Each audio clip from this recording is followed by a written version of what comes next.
100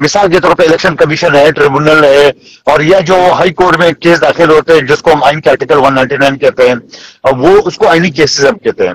باقی جو criminal case ہے, سول کیس ہے, فیملی کیس ہے, وہ احکام کورٹ کہتے ہیں. یہ دنیا کے 58 یعنی 58 ممالک میں یہ عدالتیں موجود ہے. غالباً آسٹریا ایک ملک ہے, اس میں 105 سال سے یہ آئینی عدالتیں موجود ہے. تو ہمارا کہنا یہ ہے پیپلز پارٹی کا, جہاں ہم نے مثال کی جمہوریت سے شروع کر کے 2007 سے لے کے 2024 کے الیکشن تک ہمارے ہر منشور میں آئینی عدالتوں کا ذکر ہے, اور اس کو بحیثیت وکیل میں آپ کو یہ کوشش کروں سمجھانے کا کہ 58,000 صرف کیسز چل رہے ہیں سپریم کورٹ میں, اور میرے حساب سے 15,000 آئینی کیس ہے. کچھ لوگ کہتے ہیں 270 ہے, کچھ کہتے ہیں 100 ہے, کچھ کیا کہتے ہیں. لیکن میں کہوں گی یہ تو اور شرمناک بات ہے. اگر 100-200 کیس ہے, آپ کو کوئی اور غریب کا کیس سپریم کورٹ میں لگتا ہوا چلتا ہوا نظر نہیں آئے گا. مگر عمران خان کیا ہے, عمران خان ہے, الیکشن کمیشن نے یہ کیا, الیکشن کمیشن نے یہ کیا. تو ہمارے یہ کہنا ہے کہ جو عام کیسز ہے, جو میں آپ کو ابھی کچھ مثالیں بھی دوں گا, عام جو کیسز ہے جنہوں نے اپنی جمع پونجی دے کے یعنی گھر بیچ کے وکیلوں کو فیس دی ہے, ان کا کیس کب چلے گا. اب آپ کو ایک سندھ ہائی کورٹ کا حوالہ دے دو. عسکری بینک کے خلاف میں نے ڈیمیجز کیس کیے, میرے آرڈر کو انہوں نے غلط اکاؤنٹ میں جمع کیے ہیں. وہ 4 سال یعنی پہلے دن نوٹس ہوا, اس کے بعد 4 سال 4 مہینے بعد. میں چونکہ اسمبلی کا ممبر تھا پہلے, تو مجھے پتہ نہیں چل سکا. میں پوچھتا رہا اپنے وکیل سے. میرے وکیل کا کہنا ہے کہ میں دوسری عدالت میں مصروف تھا, جیسے میں آیا تھا 2-4 منٹ پہلے وہ کیس گزر چکا تھا, تو وہ ڈسمس کیا. آپ سوچو کہ ایک پیشی 4 سال 4 مہینے بعد لگتی ہے, تو آپ مجھے بتاؤ یہ آگے کیس کیا چلائیں گے. اور میں آپ کو بتاؤں, مجھے لگ بھگ 30 سال ہو گئے سپریم کورٹ تک پریکٹس کرتے ہوئے, ایک کیس کوئی وکیل مجھے نہیں بتا سکتے کہ ایویڈنس ہائی کورٹ میں چلاؤ. ہائی کورٹ میں صرف وہ 2-4 منٹ کی پیشی ہوتی ہے, پھر جا کے وہ بھیج دیتے ہیں کمشنر جو ریٹائرڈ جج یا وکیل ہوتا ہے ان کو, پھر وہ الگ 5-10 ہزار روپے پر گواہ فیس لیتے ہیں. یعنی ایک عام لوگ پہلے وکیل کو فیس دیں, پھر پیشے بکتے ہیں, وہاں تاریخیں بکتے ہیں, اور اس کے بعد جب وہ کیس ایویڈنس پہ آئے تو پھر ایک اور کورٹ جسے آپ کمشنر کہتے ہیں, ریٹائرڈ جج یا وکیل, اس کو جو ہائی کورٹ کے پینل پہ تھے اس بھیجتے, پھر وہ 5-10 ہزار پر گواہ فیس دے کے پھر وہ کیس چلاتے, پھر جو وہاں سے چل جاتا ہے. تو اب اس کا مطلب یہ آپ نے پیرلل عدالت کو بنایا کیوں؟ کیونکہ کیسز کی لوڈ ہے. ابھی 2 دن پہلے جو 4 سال 4 مہینے بعد جو کیس میرے لگا تھا, آپ کو میں حوالہ دوں پریکٹیکل ایز اے وکیل, وہ میرے کیس لگا تھا 24 نمبر پہ, اور ٹوٹل کیس تھے 85 کیس. تو میں نے اپنے جونیئر سے کہا, میں نے کہا یہ تو جج آپ کو 8:30-9 بجے آتے ہیں, یہ تو 11 بجے کے بعد باری آ گیا. اس نے بولے نہیں آپ آ جائے, جلدی آتا ہے. آپ یقین کریں گے 9:15 بجے جسٹس صاحب بیٹھے, اور 9 بجے میرے 24 نمبر میں یوں پینک کرے, یوں. اب ظاہری بات ہے اس کے پاس کیس زیادہ ہے, تو وہ ایک منٹ کے اندر یوں پینک کرے, یہ نوٹس, یہ ریجیکٹ, یہ ایکسپٹ, یہ نوٹس, اس طرح. تو ہمارا یہ کہنا ہے پیپلز پارٹی کا کہ آپ جو عام کیسز ہے ان کو آپ آئینی کیسز سے الگ کر دیں, تاکہ عام جو غریب لوگ ہیں ان کا کیس. آپ یقین کریں گے, میں وکیل ہوں سپریم کورٹ کا, مجھے لوگ تانے دیتے ہیں کہ بھائی آپ کا اپنا کیس نہیں لگتا ہے تو عام لوگوں کا کیا لگے گا. اب ہم کیا کریں, آگے جا کے بولتے ہیں روسٹر کہتے ہیں ہائی کورٹ. مندوکر صاحب آپ کی اجازت سے جی مندوکر صاحب آپ کی اجازت سے بریک لے لیتے ہیں, بریک کے بعد پھر کنٹینیو کریں گے. ناظرین, مندوکر ہمارے ساتھ موجود ہیں, قادر خان مندوکر قانونی ماہر بھی ہیں, پیپلز پارٹی کے سینئر رہنما بھی ہیں, اور آج ہمارے ساتھ گفتگو کر رہے ہیں آئینی عدالتوں, آئینی بینچ کے حوالے سے, ترامیم کے حوالے سے. تو اس پر تفصیلی طور پہ گفتگو کریں گے, لیکن ایک بریک کے بعد.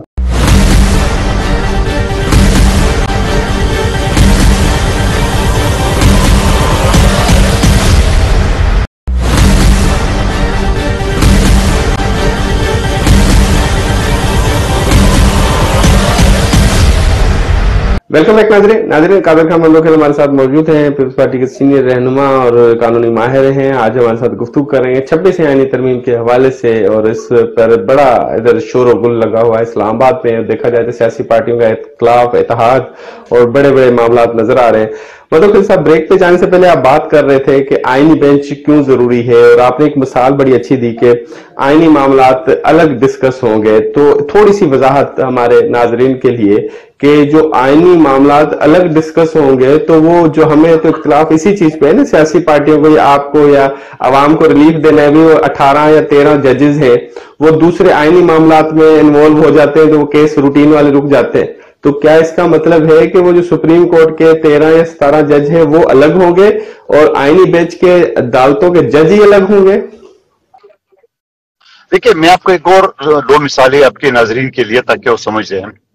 2018 میں شہباز شریف صاحب کے خلاف کیس الیکشن لڑا تھا، جنرل الیکشن جو فیصل واڈا صاحب جیت گئے.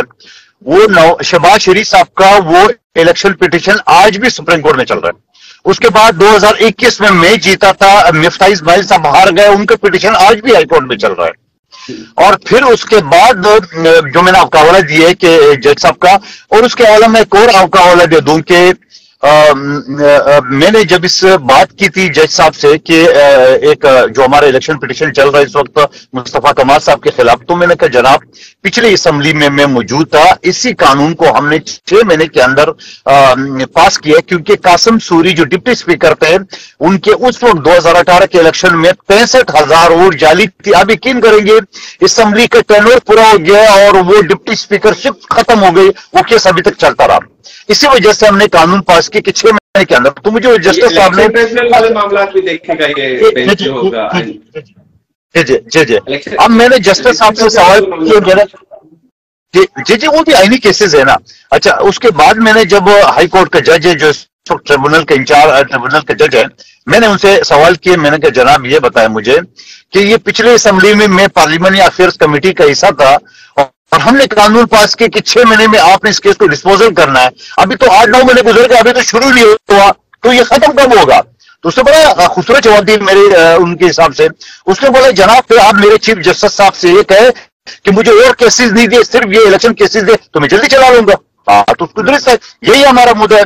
اچھا اس کے بعد ایک چیز اور آپ کو بتا دوں، ایک بچی جو عباسی شہید اسپتال میں پیدا ہوتے ہی بدل گئی ہے، 24 سال کیس چلتا رہا، اور جب آخری 3 مہینے میرے پاس کیس ہے، جب میں نے کیس دیکھا اور یہ باقاعدہ ٹی وی چینل پہ لائیو شو میں 3 گھنٹے چلا تھا، تو اس وقت میں نے یہ کہا کہ ڈی این اے ٹیسٹ ہو چکا تھا خان اسپتال سے. تو میں نے اس لیڈی جج تھی، میں نے کہا مجھے یہ بتاؤ کہ یہ کیس چل کیسا رہا ہے؟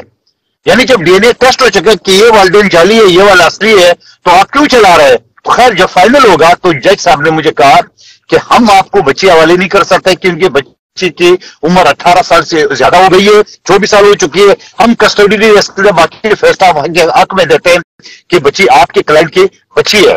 ایک مثال، ایک شخص جو 1971 میں صدر تھانے کراچی میں جو نا وہ کیس میں جو نا وہ ایف آئی آر کر گیا، 28 سال بعد پہلی مرتبہ میں نے عدالت میں پیش کرا کیونکہ اس کی فائل غائب ہو گئی تھی. 38 سال بعد ہائی کورٹ سندھ نے میرے 2,000 روپے بانڈ کے اوپر میرے حوالے کی ہے کہ قادر خان مندوخیل ذمہ دار ہے، جب اس کی فائل ملے گی تو یہ کورٹ میں پیش کریں گے. جی جناب 38 سال. اس طرح میں آپ کو ہزاروں مثالیں اور دے سکتا ہوں. سوال کہنے کا میرا یہ ہے پیپلز پارٹی کا، ہم یہ کہتے ہیں کہ بابا یہ جو آئینی کیسز ہے اس کو الگ کر دو. عام جو غریب لوگ ہیں ان کے کیسز تو چلتا ہوں گے، جج وہی ہوں گے، کورٹ ہوں گے الگ ہوں گے. سوال یہ ہے جج وہی ہوں گے الگ ہوں گے. دیکھیے جج ڈی بی سی بھی لے سکتے ہیں، آپ الگ بھی لے سکتے ہیں، مگر کم سے کم کیس تو چلے نا. آپ کیس کیسے چلے گا؟ پیپلز پارٹی ریٹائرڈ ججز بھی ہوں گے. دیکھو ریٹائرڈ جج بھی ہو سکتے ہیں بالکل. آپ کے آئین کا آرٹیکل 177 میں یہ لکھا ہوا ہے کہ آپ کوئی جس وکیل کے ایکسپیرینس 15 سال ہو یا ہائی کورٹ کا جج جس کے ٹینور 5 سال گزر چکا آپ سپریم کورٹ کا جج دے سکتے ہیں. ایک آرٹیکل اور ہے آئین کا آرٹیکل 182، اس میں یہ کہا گیا ہے کہ جو جج سپریم کورٹ کا ریٹائر ہوا 3 سال کے اندر آپ اس کو دوبارہ ہیڈ آف پہ لے سکتے ہیں. ابھی حال ہی میں لیے نا جسٹس فائز صاحب نے 2 ججز لیے ہیں. آپ مجھے بتاؤ کہ ان ججز کی 65 سال کی عمر میں ریٹائر ہوا ہے، 68 سال اس کے ہو گئے، 3 سال کے اندر 1 سال 2 سال کے لیے اڈاپٹ ملے تو 70 سال کی عمر میں آپ اس کے ججز کو لے رہے. جب آپ اس کو لے رہے ہیں کیوں لے رہے ہیں؟ لیکن مندوخیل صاحب اتنا امپورٹنٹ تھا یہ معاملہ، جتنی سینسٹیوٹی آپ بتا رہے ہیں اس لحاظ سے تو اس چیزوں کو مشرف کے فوراً بعد جب جمہوری دور شروع ہوا پیپلز پارٹی کا خاص طور پہ 2008 سے 13 اس وقت ہی ہو جانا چاہیے تھا. یہ اس وقت کیوں نہیں ہوا؟ دیکھیں پیپلز پارٹی کی حکومت آپ کو یاد ہے 2008 سے 13 تک جو پیپلز پارٹی کی حکومت تھی وہ بھی بیساکھیوں پہ کھڑی تھی. ایک طرف ایم کیو تھے، ایک طرف آپ لکھتے، ہماری 2/3 میجورٹی تو تھی نہیں ہے اور وہ روز بلیک میل کرتے تھے. آج نکل گئے حکومت 10 نکل